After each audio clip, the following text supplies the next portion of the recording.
마태복음 11장 6절입니다. 마태복음 11장 6절 한 절 말씀 다 함께 읽습니다. 누구든지 나로 말미암아 실족하지 아니하는 자는 복이 있도다 하시니라. 아멘. 우리가 신앙생활을 이렇게 해가다 보면 자기 잘못으로 인해서 이렇게 넘어지고 쓰러질 때도 있습니다. 그러나 이제 내가 잘못한 것이 아니라 다른 사람의 어떤 부정적이고 잘못된 것 때문에 쓰러지고 넘어지는 때가 또 종종 발견되기도 하죠.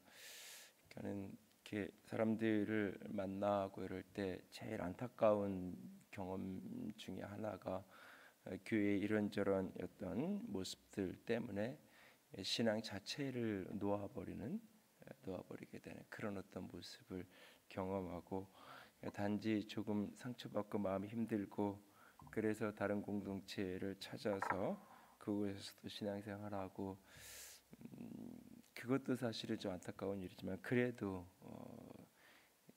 이렇게 거기에 희망이 있고, 그런데 믿음 자체, 신앙 자체를 이렇게 놓아버리려는 어떤 그런 어떤 모습들, 반응들을 볼 때면 그 왜 본인이 잘못한 게 아니라 잘못은 다른 사람이 하고 신앙은 그 사람의 본인이 잃어버리고, 그러지 않았으면 좋겠는데 이게 잘 설득도 안 되고 그럴 일을 경험을 할 때면 제일 마음이 아프고 힘들 때가 있는데요. 그래서 언젠가는 이렇게 교회의 그런저런 문제 때문에 이렇게 방황하다가 이렇게 교회를 나오신 분들한테 내가 무슨 사연이고 무슨 내용인지는 모르지만 내가 대신 그 목사님을 대신해서 사과하겠다고, 그러면서 이렇게 좀 이렇게 그래도 교회를 떠나지 않고 교회를 찾아서 이렇게 나오셔서 고맙다고 그런 이야기를 나눴던 기억도 나는데요. 신앙을 하다 보면 이렇게 실족하고 넘어질 때가 간혹 있습니다. 오늘 본문의 이 6절에 누구든지 나로 말미암아 실족하지 아니하는 자는 복이 있다라고 말합니다. 예수님께서 경고하셨던 말씀 중에 하나가 뭐냐면, 작은 자를 실족하게 하면, 누군가를 넘어지게 하고 실족하게 하면 그 사람을 연자맷돌을 메고 바다에 던져버려야 된다라고 이야기를 하시죠. 그만큼 강하게 누군가를 실족시키는 문제에 대해서 사실은 경고하세요. 그럼에도 불구하고 예수님은 뭐라고 말씀하셨냐면, 실족하게 하는 일이 없을 수는 없지만, 이렇게 예수님이 이야기하셨죠. 그 야고보서의 선생이 되는, 누군가를 이렇게 가르치는, 이렇게 선생님이라는 직업을 의미하는 게 아니라 누군가에게 영향을 주고 누군가를 가르치고 어떤 리더가 되는 사람들에게 주는 권명 가운데 하나가 이 말로 실수하고 말로 실족하는 일. 근데 이게 없을 수가 없다고 이야기하고 있어요. 그래서 차라리 선생이 되지 말라고, 리더가 되고 선생이 되는 것, 앞에 서는 것을 차라리 좋아하지 말라고. 왜냐하면 이 누군가를 실족하고 넘어뜨리게 하는 일이 없을 수 없기 때문에 그렇게 이야기를 합니다. 그러니까는 누군가가 이렇게 저 사람 실족시켜야지, 저 사람 넘어뜨려야지 의도를 가지고 계획을 가지고 그 사람을 넘어뜨리게 하려고 공격했다면 또 다른 차원일 수 있는데, 그게 아니라 많은 경우 내가 누구 때문에 실족했습니다라고 할 때 그 많은 경우는 사실 상대방은 의도를 가지고 나를 넘어뜨리려고 그런 것도 아니고, 상대방은 내가 실족하고 흔들리고 넘어져도 사실은 넘어진지조차 모르는, 실족한 것조차 모르는 그런 때를 또 만나기도 하죠. 왜냐하면 실족이라는 것은 상대방에 상관없이 내게서 일어날 수 있는 일이기 때문에 그래요. 상대방이, 남들은 다 그 사람을 보고 칭찬하고 그 교회를 칭찬하는데 나는 그 교회 때문에 실족할 수 있어요. 얼마든지. 다른 사람은 다 누군가를 칭찬하고 인정하는데 나는 그 사람의 어떤 모습을 보면서 실족하는 자가 될 수 있어요. 그러니까 내가 기대하고 내가 그리고 내가 생각하는 어떤 모양이 있는데 그 모양대로 상대방이 움직여주지 않을 때 거기에서 우리는 실족하고 실망하고 그렇게 그런 반응이 나타나죠. 오늘 세례 요한은 예수님을 보면서 지금 이렇게 흔들리고 있는 모습이에요. 그 예수님을 처음 만날 때에 내가 당신에게 세례를 받아야지 어떻게 당신이 나에게 세례를 내가 당신에게 세례를 주냐고 그렇게 이야기했던, 그러나 그 일을 행함으로 하나님의 뜻을 이루어야 된다고, 하나님의 의를 이루어야 된다고 말씀하실 때 그에게 세례를 베풀었던 그 세례 요한, 보라 세상 죄를 짓고 간 하나님의 어린 양이다라고 예수를 보면서 말씀했던 그 사람이 오늘 감옥에 갇혀 있으면서 자기 제자들을 예수님께 보내서 묻는 거죠. 오실 그이가 당신입니까? 우리가 다른 일을 기다려야 됩니까? 라고. 오신다고 하신 메시아, 오신다고 하신 그리스도가 당신 맞습니까? 내가 알기로는, 내가 생각하기로는, 내가 당신을 만나본 바로는 당신은 메시아인데, 당신은 그리스도인데, 당신에 대한 소문이 들려지는 것, 당신이 사는 모습을 보니까 전혀 메시아 같지 않은데, 전혀 그리스도로 보이지 않는데, 그렇다면 당신은 그리스도가 아닙니까? 내가 다른 분을 기다려야 됩니까? 그러니까 이것은 옳으냐 그르냐, 예수님이 잘했느냐 못했느냐의 문제와 상관없이 세례 요한의 내면에 있는 메시아에 대한 그림, 세례 요한의 가슴 속에 있었던 메시아에 대한 어떤 메시아상, 그리스도에 대한 이미지, 이것하고 내가 예수님을 그리스도라고 받아들였는데, 그리스도라고 인정했는데, 내가 그리는 모습하고 예수님의 실제 사는 모습하고가 괴리가, 여기에 갈등이 생기는 거죠. 이게 다른 게 발견되는 거예요. 예수님이 잘못해서가 아니에요. 예수님은 자신이 가야 될 길을 가고 있을 뿐이에요. 자신의 부르신 대로 자신의 길을 걸어가고 있어요. 그런데 그 모습이 세례 요한에게는 갈등이 되는 거예요. 오히려 그 모습을 보면서도 예수님은 너희는 가서 보고 들은 것을 그냥 다 그대로 이야기해라.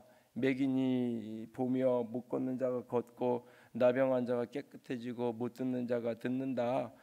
죽은 자가 살아나고 가난한 자에게 복음이 전해진다. 이 너희들이 그냥 보고 들은, 소문으로 들은 거, 그 이야기를 다시 그냥 그대로 가서 다시 한번 요한에게 해주어라 라고 말하죠.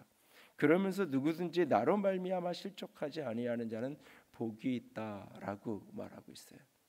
심지어 예수님 때문에도 실족할 수 있다면, 이 말은 우리 모두가 다 실족할 가능성에 열려 있다는 사실이에요.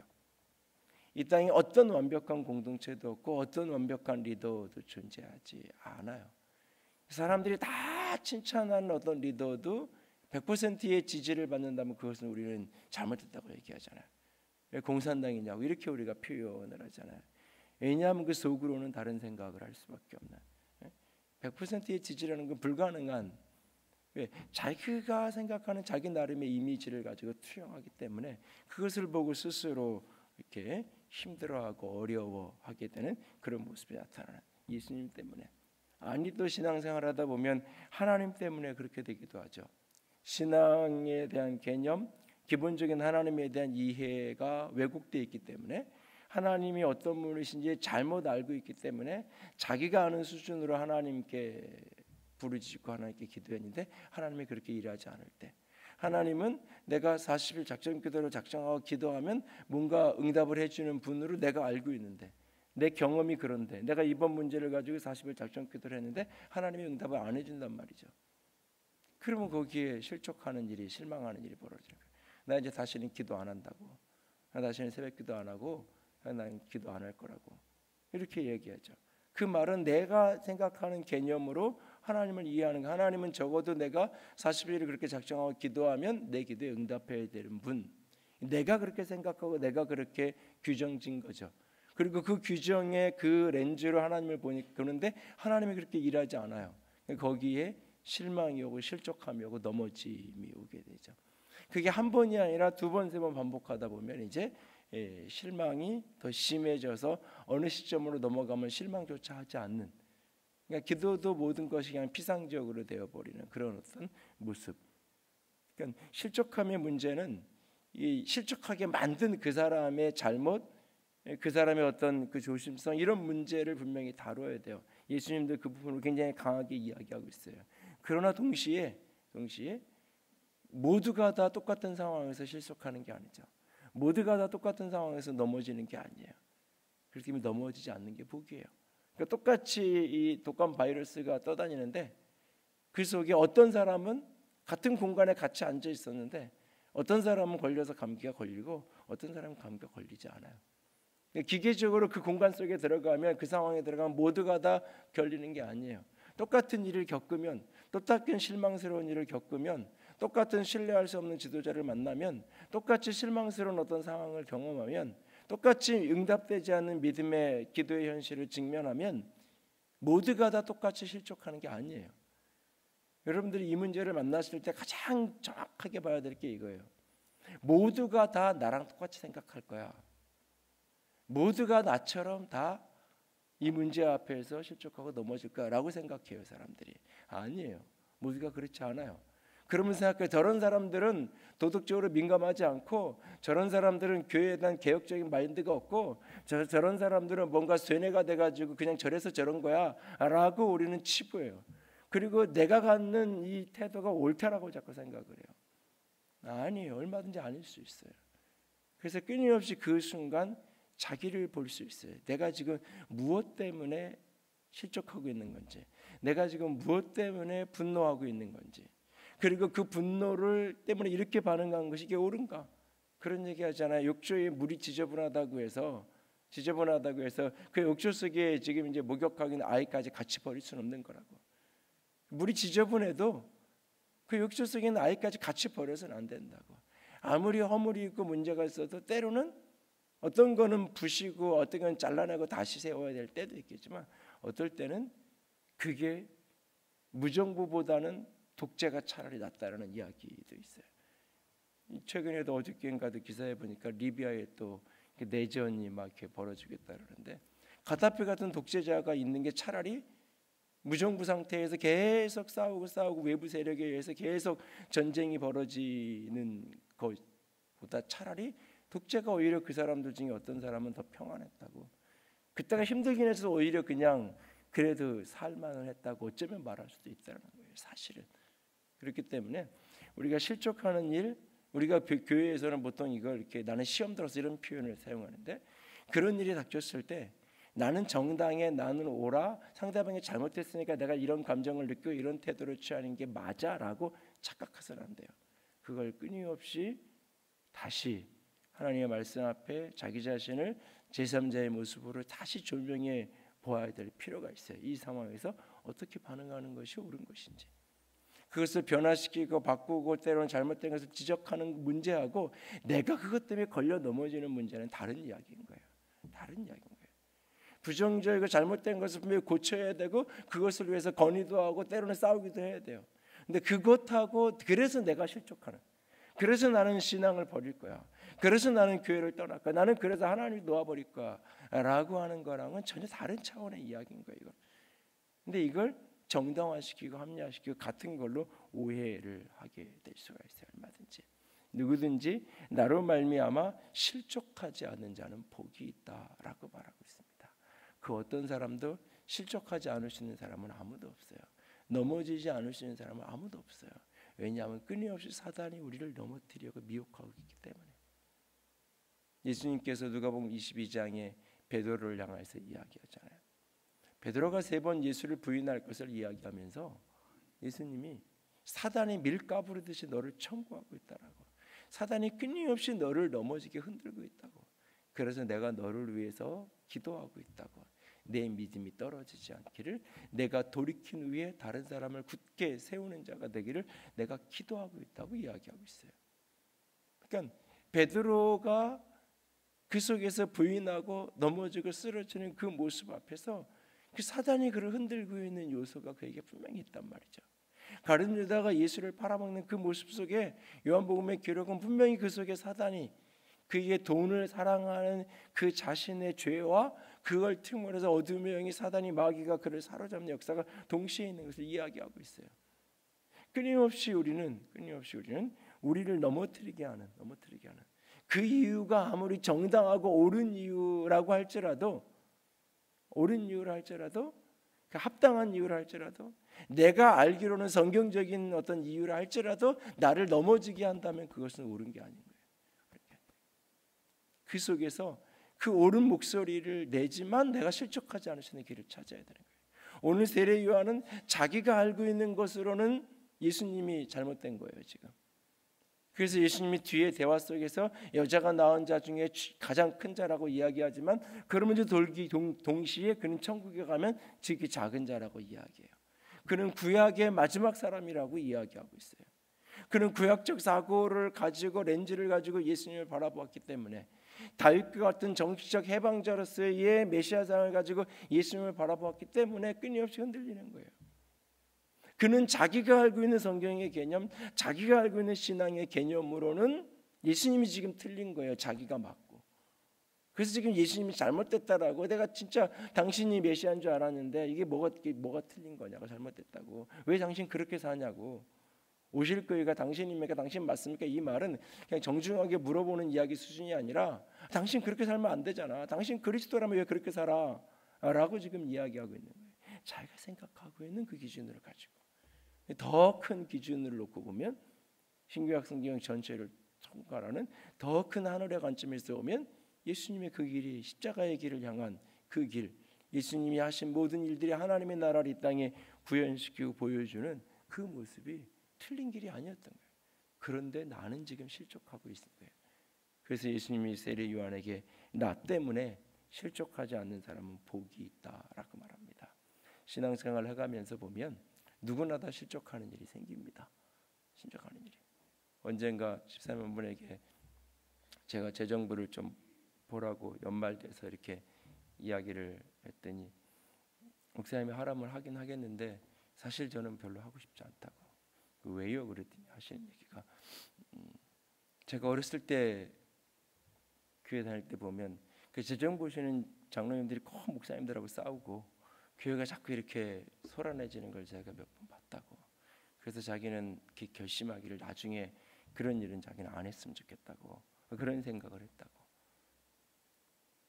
왜냐하면 사실은 그 가까이서 보고 이렇게 하다 보면 멀리서 보면 안 보이는 게 가까이서 보다 보면 왜 이런데 이렇게 지출을 하지? 내 생각엔 이게 지금 지출을 먼저 해야 될 것 같은데 왜 교회가 이런 거 먼저 안 하고 저런 것부터 먼저 하지? 이런 게 이제 한두 번 질문이 생기는 거죠. 근데 그 작은 질문이 잘못하면 그렇게 될 수 있는 거예요.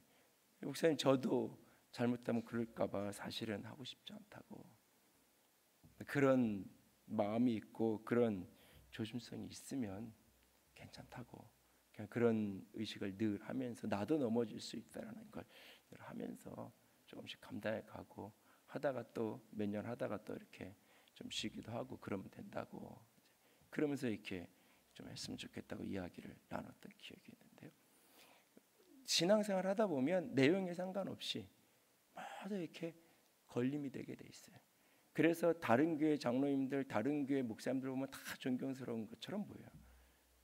사실 방송에서 어디서 나오면, 근데 막상 그 교회 다니는 사람 만나보면 그 교회에서 핵심적인 역할을 해서 만나보면 저 같은 경우는 이제 비서실에 있든지 뭐 이렇게 아주 지금은 이제 대부분 되게 한 5, 6년 전만 해도 한국에 이름 되면 아는 교회 비서실이나 이게 가까이 이제 있었던 친구들이나 후배들이 있는데 너는 그 목사님 밑에 있으니까 좋겠다 그러면 형 모르는 소리 하지 마. 모르는 소리 하지 마. 더 얘기 안 해요. 그 말 속에 수많은 이야기가 들어 있는 거죠. 수많은 이야기가 사실은 다 다른 거예요. 그 속에서 우리가 옳고 그름은 온전히 이야기할 수도 있고 잘하고 잘못된 것을 토론할 수도 있고 성경적으로 맞는지 틀리는지도 분석할 수도 있어요. 중요한 거는 그 속에서 어떤 일을 만나도 내가 실족하면 안 된다는 게 첫 번째 거예요. 어떤 일을 만나도 내가 실족하면 안 돼요. 내 영혼이 살아야 돼요. 영혼이 살아야 돼요. 그래서 실족하지 않는 게 자기를 지키는 게 자기를 지켜가는 게 가장 중요한 것 중에 하나예요. 실족하지 않는 게. 그래서 늘 우리는 주님께 은혜를 구해야 되는 거예요. 실족하지 않는 자가 되게 해달라고. 나도 실족할 수 있으니까. 어떤 사람만 실족하고 낙오자가 되고 방황하는 사람이 되는 게 아니라 나도 잘못하면 저런 사람이 얼마든지 될 수 있으니까 나도 저렇게 방황하는 자가 될 수 있기 때문에 늘 하나님 앞에서 내 자신이 실족하지 않는 자가 되게 해달라고 주의 은혜를 구하는 자로 살아가야 되는 거예요. 오늘 예수님이 베드로를 위해서 기도하면서 그렇게 축복하면서 끊임없이 중보하며 기도했던 것처럼 오늘 주님이 우리를 위해서 기도하신다는 사실을 잊지 않고 우리가 깨어서 돌이킴이 있고 실족하지 않는 자가 될 수 있기를 원합니다. 시편 37편에 제가 참 좋아하는 이런 말씀이 있어요. 여호와께서 우리의 걸음을 인도하신다라고요. 그러면서 그는 여호와께서 걸음을 인도하신다고 이야기하고 37편 23절에 그 다음에 뭐냐면 여호와께서 걸음을 인도하시니 그 사람 그는 넘어지지만 아주 엎드러지지 않는다. 왜냐하면 주께서 그 손을 붙들고 있기 때문에, 주께서 그 손을 붙들고 있기 때문에. 오늘 우리 모두도 넘어질 때가 있어요. 우리 모두 다 기웃등거릴 때가 있어요. 흔들릴 때가 있어요. 그러나 주님의 손이 나를 붙들고 있기에 아주 엎드러지지 않는, 넘어져도 다시 일어나는, 그래서 걸어가는 것을 배울 뿐만 아니라 달려가는 걸 배울 수 있는 저와 여러분이 될 수 있기를 원합니다. 넘어져서 주님이 내 손을 잡을 때 제발 그 손만은 뿌리치지 않는, 넘어졌을 때 주님이 당신의 손을, 누군가를 통해 어떤 방식으로 내 손을 다시 일어나자고 나를 이렇게 잡아 올리실 때 그 손마저 뿌리치는 어리석은 자가 되지 말고, 주님이 나를 당신의 손을 이렇게 세울 때 다시 일어나서 걸어갈 수 있는, 실족하지 않는 저와 여러분이 될 수 있기를, 그렇게 주님이 오시는 그날까지 주 앞에 설 수 있는 아름답게 사는 우리가 될 수 있기를 주님의 이름으로 부탁을 드립니다. 함께 찬양합시다. 하나님, 한 번도 나를 실망시킨 적 없으시고 언제나 공평과 은혜로 나를 지키셨네.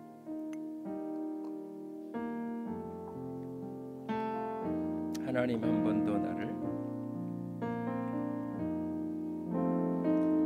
하나님 한 번도 나를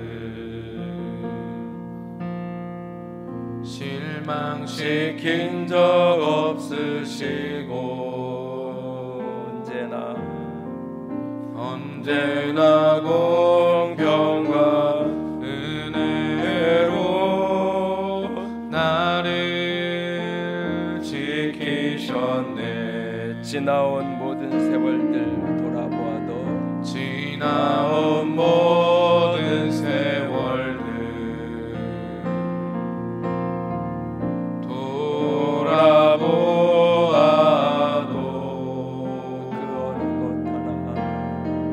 그 어느 것 하나 주의 손길 안 미친 것 전혀 없네. 오 신실하신 주님, 오 신실하신 주, 오 신실하신 주,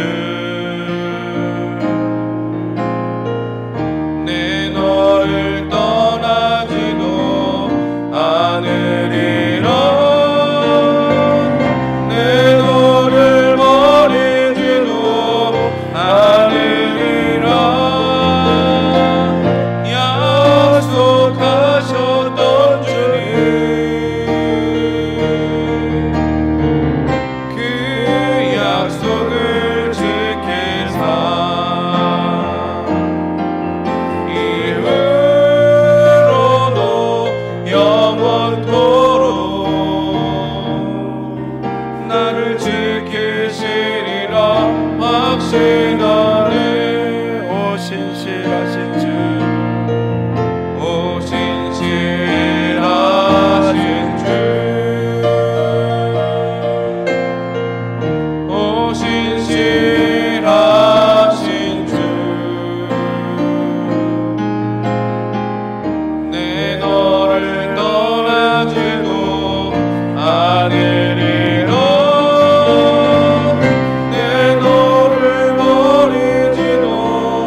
같이 함께 기도하며 나아갑니다.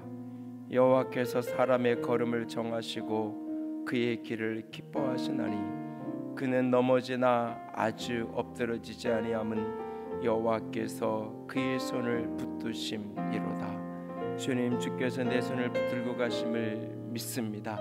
인생의 어떤 시련과 인생의 어떤 굴곡과 인생의 어떤 아버지 하나의 혼돈 속에서도 실족하지 아니하는 주의 사람들 되게 하여 주시옵소서.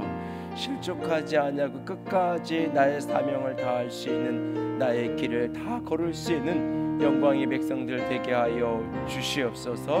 내 손을 잡아 주시옵소서. 함께 기도합니다.